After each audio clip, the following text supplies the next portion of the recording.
Hi everyone, welcome back to the channel. Today's video will be a quick video about no spends. This year I am doing a stationery / planning no spend, and I wanted to give you my kind of hints and tips on how to make it as easy and doable as possible. If you have missed any of my videos kind of talking about this no spend, it's very simple. I have more than enough planning supplies. I don't need any more. I've got my planners for this year. I need to, resist the temptation to buy anything else, try anything else. And so I am doing a full-on no spend. I have two exceptions to that rule. Number one is holidays, because there will be things that I will come across that I can't necessarily get back home, so I don't want to restrict myself. Also partly because this year is the year that I'm going to Japan. There is no way I'm going to Japan and not buying any stationery. That would be insane. Secondly, birthday / Christmas money. So if I get money instead of gifts from family, then I'm allowed to spend that on stationery or planner supplies, because they are effectively, it's not real money in the sense of the word. So those are the only exceptions that I am allowing myself, and so far so good. I mean, we've only done January, but I've managed to not buy anything so far, so we're a 12th of the way there. But it did give me the idea just to do a little quick video of my top tips when it comes to no spends and how to succeed at them. Really, I did do a no spend for the chunk of the second half of last year, and it was relatively easy. It only kind of fell off towards the end. So these are the rules and kind of tips that I will be using that I did last year just to help me, and they do definitely help, so fingers crossed they help you too. So tip number one is basically what I mentioned in the intro, but it's why are you doing the no spend? That's really key. If you don't identify why you're doing it and have something to effectively work towards or something to remind yourself of, this will go wrong very quickly. For me, there's two reasons. Number one, I have more than enough stationery. I have all of my planners for this year all set up, ready to go. I have more than enough pens, so this is just a few of them, but I have enough in terms of different sizes, different colours, a vast array of ink that I can kind of swap, from one to the other and not feel like I'm restricted. So I don't need any more pens. When it comes to stickers, I have more than enough, and I'm not even using them that much anymore. So I don't need any more things. Yes, there'll be the odd thing that comes up, and I'll have things that I'm going to talk about later that will help with that if you do kind of have any gaps in your planning or stationery supplies. But by and large, I have everything I need. I don't need to buy any more, and I need to remember that. Number two, I'm moving into a new house this year, and so actually I would rather be spending my money on new furniture and things like that. I have found a beautiful desk on Etsy that I'm just waiting to order, and there's a lot better ways to be spending my money than stationery, particularly considering I've got enough to be going on with. I don't need any more right now. So funneling my money into that and just remembering, the end goal is if I don't spend any money on stationery, then I can probably have the nicer desk or have the nicer things for my office space or for the house or for the kitchen or whatever it is.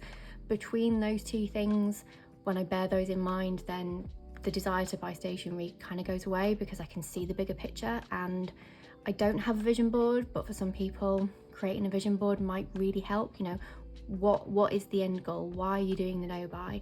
If it's to save up and buy a certain something or go on a certain holiday, get a vision board made or just some pictures of that, so that actually anytime you're feeling weak, you can refer to that, look at it and go, yep, that's what I'm going for.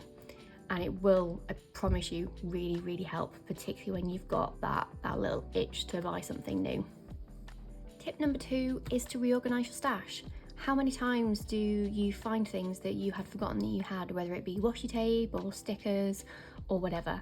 If you're kicking off a no spend, the biggest piece of advice I can give you is reorganize it all. One of the things I did at the start of the year was I reorganized my Anne pouch and just kind of took everything out and kind of reset it up in a slightly better way. And as part of that, I found a load of things that I had forgotten I had. So a load of stickers that I was like, oh, that could be really handy, or transfer stickers that would be good for deco that meant that I didn't need to buy anymore. And it just allowed me to kind of see everything, get it all out in the open, but then I did enjoy kind of getting everything back neatly and organising it so I could find it more easily as well, because that's another thing. If you have too many supplies that are here, there and everywhere, when you do want to use a certain something and then you can't find it, that is when it really becomes easy to go and replace it. So now I have a kind of system for my decor and my stationery that will allow me to easily pull on things and not, you know, it will help me fight the urge to go and buy more. So in here, for example, I basically have everything decorative. So all my decorative like little stickers.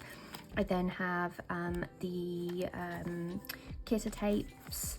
I have any papers that I've got. I've then got any kind of other random stickers, and then these little sticker books. These are all together. So if I want to do any kind of decorating, whether it be in my junk journal or in my normal planner, I know that everything decorative is here. I then have a reusable sticker book for all my little odds and sods. So any kind of kit leftovers go in here. Any kind of random stickers where there's only a few left on the sheet do tend to get moved in here, but as you can see, in colour. So if I'm doing, you know, a yellow week in my planner or in a journaling spread, I can just go here and look at what random stickers have I got that I can use up. That means that I can feel like, you know, I've got everything I need and I don't need to add to my stash. It also helps with, particularly with these kind of kit leftovers, because I don't know about you, but I do frequently have kit leftovers. I don't necessarily have to go and use a brand new kit because I can probably make up something with these bits and pieces between those and kind of these, and it allows me to see everything in kind of a neat and organized way, and, you know, not stray to Etsy basically and go, oh, I really needed a stick of this. Chances are I've probably got it in here, or I haven't even mentioned about my main sticker storage, which is basically the kind of bulk of my functional stickers. These are definitely more kind of leftovers, but just doing all of that, reorganizing the stickers, I did definitely reorganize that, make sure that everything kind of had a proper pocket and that I wasn't losing any stickers, because I did actually pull everything out of there and definitely found sheets that I didn't know I had. So I was like, oh, I could be using those week in, week out. Absolutely, just get everything out. It'll be very satisfying to tidy it up and reorganize it. You might find some things to destash, and one of the rules that actually I didn't mention, just because I've kind of done all of my destashing, there's not really anything to go, but one of my rules is if I do destash anything planning or stationery related, I can then use that money to go and buy something else. You may want to do something like that, because again, it's money that is already accounted for, or rather that, you know, it's not within your budget planning, unless of course you want to put it towards, if you're saving something, go for it. But for me, if I do sell anything planning wise or destash, then I can reinvest that money into more supplies if wanted. But yeah, pulling everything out, it will allow you to kind of look at everything, reorganize everything, you know, tidy it all up, sort it out. If you're anything like me, you will enjoy that. I do frequently just, you know, pull apart my desk and pull apart my storage and just have a good old sort out. Love it. But it will then allow you to be reminded of all of the things that you've got and go, yeah, actually don't need any stickers because I've got millions. I've got one for every possible reason I could have. And then it will help you into step number 3, which is to shop your stash. When you are setting up a week, why don't you set yourself a challenge to use some of your kit scraps, or use up, you know, a sheet of stickers that you've been saving and had for, you know, 4 years since you started planning. Like these stickers, for example, I have had them for far too long, I need to use them. But do little challenges like that feel new, because they're things you probably haven't used in your planning recently, or, you know, it'll be quite exciting to empty one of these sheets because actually you've used up the stickers rather than hoarding them. But shopping your stash is an incredible way of clearing through some of your clutter and also stopping yourself from buying anything new. The amount of times that I will use up some stickers in here and then feel really good about it because I haven't gone and spent any money, but I've still gone and done something a bit different because actually it's a layout I haven't done in ages because the stickers have been, you know, withering away in here instead of actually being used in my planner. This wouldn't be a planning video unless we talked about trackers. So as part of my no spend this year, I have set up this tracker page of my take a note purely for my no spend tracker. It's probably going to be a stationary no spend for most of the year, but I've kind of left it blank just in case I wanted to focus in on, you know, maybe doing a beauty no spend for a month because I may have, you know, gone a bit wild and bought too much makeup that, you know, I don't need anymore. But primarily this is going to be my no spend page. just having that one space to tick off every day, to look at, to feel very accomplished and like you've achieved something with your no spend, I can't overstate how good that is. So if you do one thing as part of your no spend, setting up a quick tracker, it will work wonders. Just you know, if you're a planning person, you get satisfied being able to tick something off. So a no spend tracker is a bit of a no-brainer in terms of, you know, feeling like you've accomplished something. Whether you put it in a separate sheet, if you put it on your daily or weekly spread. So I have a weekly habit tracker. I don't put it on here because I have a whole separate one, but you might just want to work it into your weeklies. However you want to do it, highly recommend getting on board with a no spend tracker. Chances are, if you are a planning person, you get planner itch from time to time, and that is basically where you've set up your planner, you absolutely love it, you're in it every week, you're talking about how great it is, and then you'll randomly get hit with, oh, I really want to try something new, or you may have seen a new planner that's been released and you've kind of got an itch to try it, or, you know, rings are suddenly popular again on Instagram, which they currently are, and you might want to, you know, play around in rings for a little bit. If that requires buying anything new, don't do it. It will break your no spend. But what you can do to help with that planning itch is grab something that you probably have lying around, i.e. a blank notebook, because I have about 10 at any one point. Grab a blank notebook and set up a bullet journal. This is the absolute best way to stop any kind of planner itch or help with planner itch, and also will definitely have big impacts on your planning going forward. I did One Book July last year and it just really helped me focus in on what was important to me when it came to planning, and it meant that when I was setting up my planners for this year, I took a lot of learnings on board and tried things differently on the basis of what I'd done in here.